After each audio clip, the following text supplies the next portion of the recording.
All right, folks, welcome back to this episode of the REBT Advocates with Dr. Michael R. Edelstein and me, Tommy Bateman.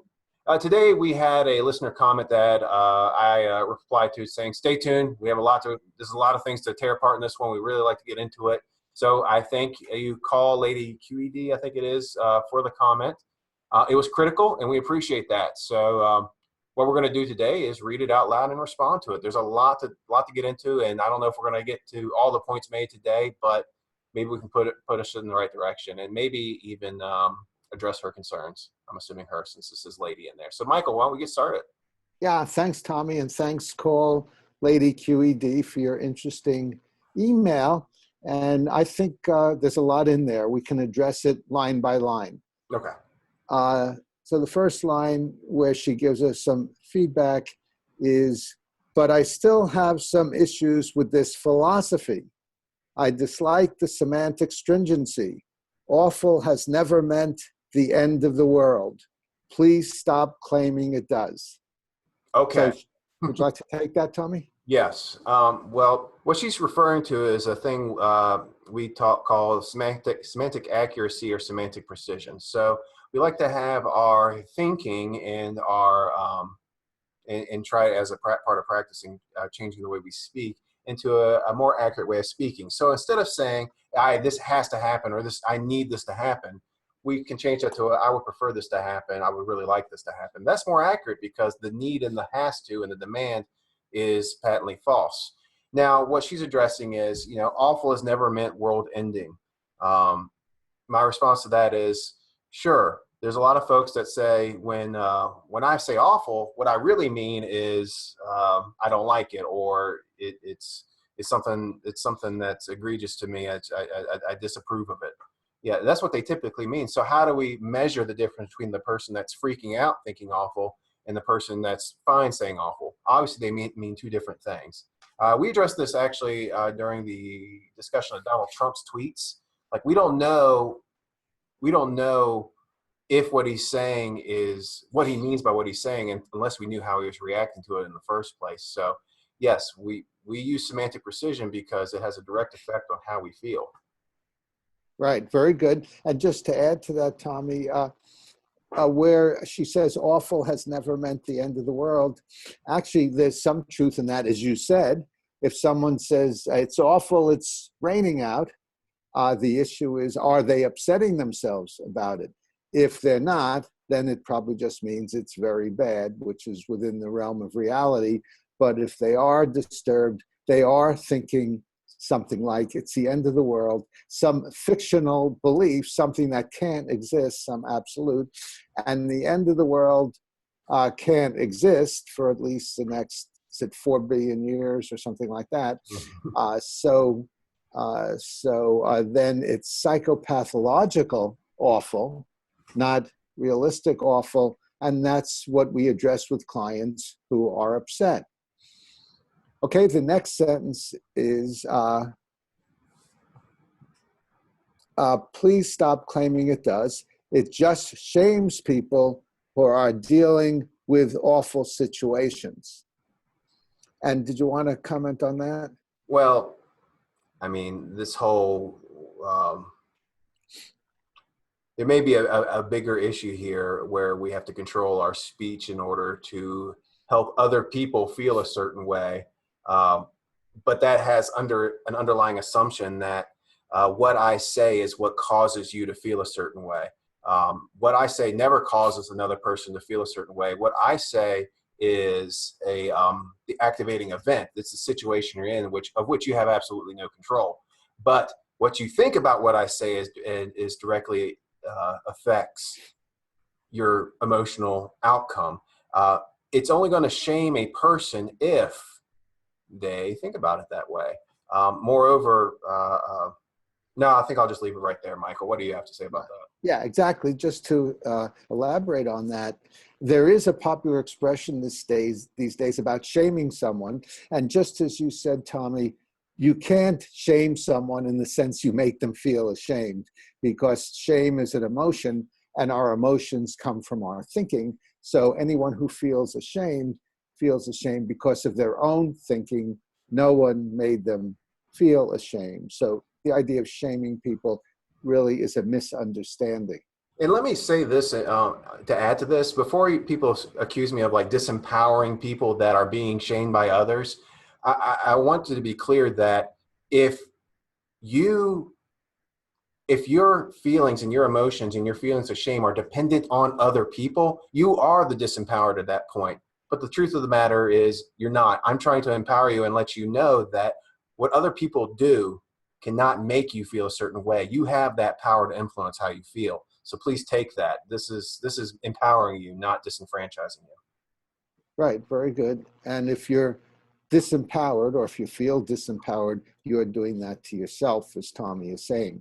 The next part is you're telling them they are acting irrationally when you label it awful. And I had a comment on that. Did you have anything to say about that one? Because they typically are. If they're emotionally disturbed from the label of awful, it's because they are doing it to themselves. And let's work on that. Michael, what do you have to say? Yeah, I don't tell my clients they're acting irrationally. Yeah.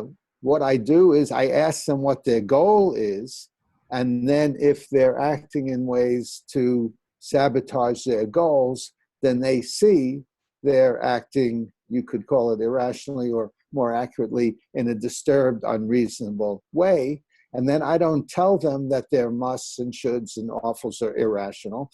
I help them look for evidence that it is rational, or evidence to support it, and they come up with the notion that it's unreasonable or self-defeating based on their goals and based on the lack of evidence. Okay, so I think that's a point Yeah. we should make clear too. On the REBT advocates, we're kind of hard-hitting, punching. We have some polemics towards, Dave Burns and Jordan Peterson, and we really smash some things around, but get us one-on-one in the therapy room, and it's a little bit different than how we're presenting it here, how we're addressing and teaching the philosophy here, which is kind of punching, sledgehammer, hardcore.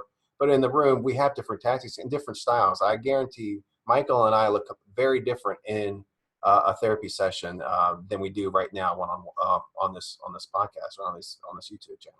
Yeah, I think that's good to emphasize, because in a session, I ask more questions. Here, I'm not asking questions. I'm just giving conclusions that you may or may not apply to yourself. The next sentence says, you usually, if not always, quickly dismiss any and every belief related to a psychological disturbance as irrational. What if it's rational? What if there is evidence for the belief? Now what? So I had a few comments on that one. Okay. I would first ask for an example, but I would, in an effort to be gracious here, I'm going to try to come up with one. So let's say someone is really, really sad after their father died. What we call that very, very, that heavy, deep sadness, that grief, an emotional disturbance, or not. I am leaning towards not calling it an emotional disturbance based on what the thinking behind it is. Now, if the thinking behind that emotional disturbance is he must not die, this is awful that he died, and I can't stand to seeing the death, that sort of major must number 3, then the deep grief and sadness that is a reaction to that thinking, that is irrationally based emotional disturbance. However, if it's the thought behind the grief is, I wish he were here, I'm going to miss him, I love my father very much, but he's not here, and so you're feeling grief from that, that's an absolutely normal human emotion that I wouldn't want to counsel out of somebody. So I wouldn't even call that emotionally disturbed. I would call that a bereaved person. So that's my thought. It's the difference of the thought there. Yeah, okay, very good. That's a good distinction. Now, in the sentence I just read, I wanted to focus first on the idea that we dismiss any and every belief related to a psychological disturbance as irrational. We definitely do not. The only beliefs related to a psychological disturbance that are irrational are absolutistic, magical, fictional beliefs, not any belief. So if I say, I think Tommy hates me, that's not an irrational belief. It only becomes irrational and leads to my disturbance if I say, and I need Tommy's approval. That's the irrational part. Not, I think Tommy hates me. I think Tommy hates me could be a wrong belief or an unreasonable belief, but that doesn't cause emotional disturbance. And then the other part of the sentence is, you dismiss any and every belief related to a psychological disturbance as irrational. What if it is rational? What if there is evidence for the belief? Now what? Well, the reason certain beliefs are irrational is that they're fictional. They don't exist. There's no evidence. And if you, CalLadyQED, could give me evidence for these irrational beliefs, for psychopathological musts and shoulds, awfuls, and can't stand it's, then you and I could write it up as a journal article and we'll win a Nobel Prize, because it'll be the first person, we'll be the first people who ever found evidence for these fictions. The next sentence is, by the way, is the secondary disturbance of shame for being so stupid as to believe this disturbance-causing thing that literally everyone else in your family, tribe, culture, group also believes and generally prides themselves in believing. Is that addressed in any of the literature? Okay. Tommy, did you have thoughts about that? Well, the literature part, there's books out there, read them, but really, where do we get our absolutistic musts, shoulds, can't stand it's, awfuls? Where do we get those from to begin with? We get them from, first, our biological makeup. We are wired to avoid pain and pursue pleasure, sure. But moreover, where do we get those beliefs that cleanliness is next to godliness? I get that from my white Anglo-Saxon Protestant heritage, my culture. Where do I get my my Protestant work ethic, right? That comes from my background and culture as a white middle-class guy in Virginia.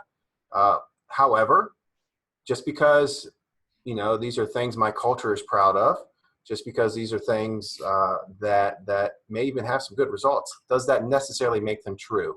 No, the only thing that makes them true is the evidence. And so I have a feeling we're afraid of hurting people's feelings, that saying, hey, that cultural belief you had, there may not be anything, and I know you're all very proud of it, but that doesn't mean it's true. Where is the evidence? And the thing is, a lot of those cultural beliefs lead to disturbance. Maybe we need to question them, and that's okay.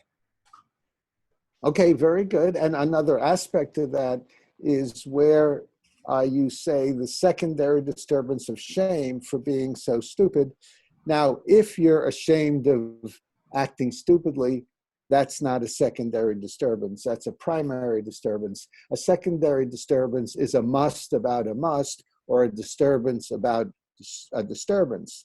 Now, if you act stupidly, we don't call that a disturbance. We call that ignorance.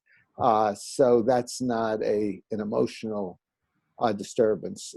And secondly, if you feel shamed about being stupid, you're, again, making yourself feel ashamed. Your culture, your tribe, etc., isn't making you feel ashamed. You are, as we discussed earlier. So that's a problem with that. Well, otherwise, the letter is great. So thanks very much for sending us that email. Yeah, And we do appreciate it. No, and I mean that. We do appreciate the criticism, because you gave us great fodder and an ability to have a teaching moment. So thank you very much. I really mean that for the comment. yeah, and I hope that helps. I hope it explains it. If it doesn't, email us again and we'll continue with that. So we look forward to your comments and criticisms, and we look forward to our next podcast. Please remember to give a thumbs up to the REBT advocates. And thanks, Tommy, for arranging this.